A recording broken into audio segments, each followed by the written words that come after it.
Day 6. Rio, on se retrouve pour le Day 8 de l'Egyptovlog. Il faut que je raconte la journée d'hier que j'ai pas faite et ce dernier jour qui va se passer, on va s'arrêter sur cette vidéo.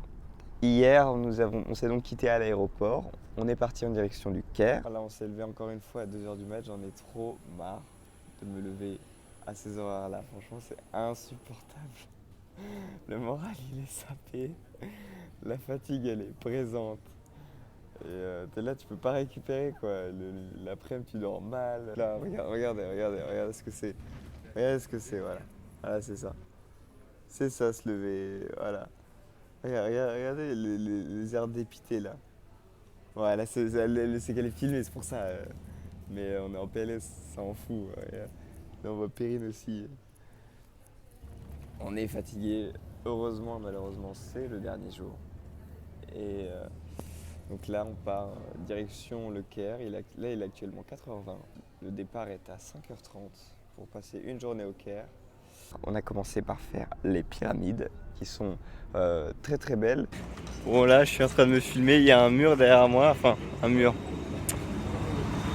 Mais ce n'est pas un mur, ça. Qu'est-ce que c'est? Oui, vous l'aurez bien compris. Nous sommes bien arrivés face aux pyramides. Les trois pyramides de Gizeh, ici présentes, en face de nous. Elles sont magnifiques, elles sont incroyables. On est parti pour une visite. En fait, une visite, un contour et une prise de photo au maximal au soleil, au sunlight. Néanmoins, ça reste juste trois triangles qui sortent de la terre et c'est un peu... c'est un peu décevant, c'est un peu frustrant parce que en fait, une fois que tu y es, t'es là, bon bah ok. Et elles sont pas si proches, et elles sont pas si grandes en soi. Elles font 100 mètres, c'est énorme, mais c'est pas genre un truc, tu dois lever la tête, tu vois pas, t'es là en mode tu vois. Et après, ça reste quand même très très beau, très intéressant. Fallait le faire, on l'a fait, et sans regret. Ensuite, on a vu le Sphinx, pareil. Il y avait plein de touristes quand on allait le voir, mais c'est quand même le Sphinx, c'est quand même assez impressionnant. Il y a déjà footage, j'ai pas y aller là depuis hyper longtemps, qui casse un peu les couilles pour les photos. Et pareil, t'es jamais vraiment bien placé pour prendre la photo, t'es jamais toujours un peu frustré de tout le site, mais c'est vraiment bien, et c'est à faire une fois dans sa vie, bien entendu. Ensuite, on est allé manger dans un self, c'était là, à manger comme d'habitude, exactement comme sur le bateau, rien de spécial à raconter. Ah si, on a pris un coca, et le coca, il a fait la diff. Ensuite, on est allé faire le musée, en fait, qui est un musée qui est l'ancien musée, parce qu'un nouveau est en train de créer, qui va être ouvert d'ici très très peu de temps. Et c'était très intéressant, il y avait beaucoup d'antiquités, il y avait encore beaucoup de restes. Et le clou du spectacle, c'est quand même les affaires de Toutankhamon qui ont été retrouvées en 1922, si je ne me trompe pas, il est très très bien que je me trompe. Et c'est vraiment très beau et on ne pouvait pas prendre des vidéos, j'ai réussi à attraper quelques vidéos, quelques instants volés. Mais la chose que j'ai pas réussi à voir, c'est le masque en or. Et là par contre on était mort, on n'en pouvait plus parce que déjà on avait des écouteurs où ils nous transmettaient le son directement dans nos oreilles. On s'était levé à 2h du mat, il était genre 14h et ils nous expliquaient plein de trucs avec une voix hyper monotone.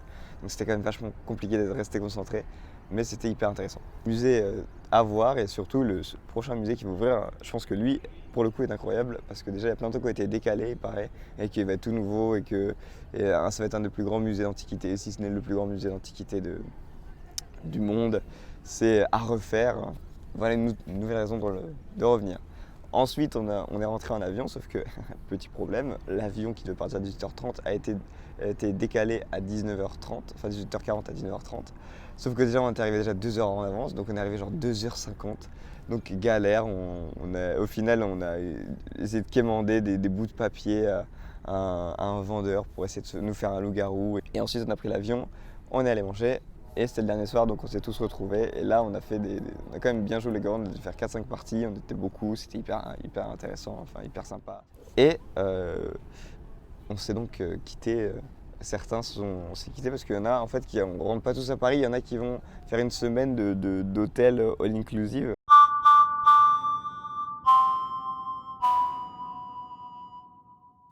Day 7.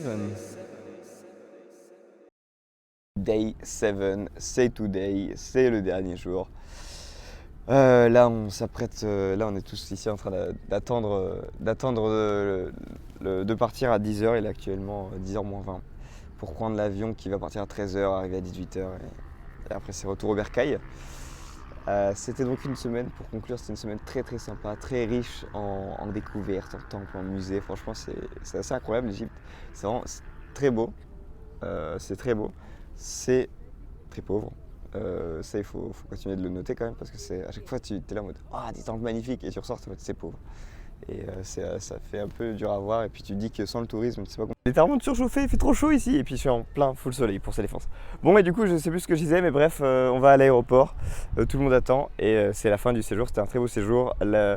L'Égypte, c'est très beau. L'Égypte, ça vaut le détour. L'Égypte, je vous le conseille. Si vous pouvez y aller, faites-le. Et j'espère que je vous aurai pas trop spoilé si vous avez regardé toute cette vidéo. Et ensuite, et puis bah voilà. Peace.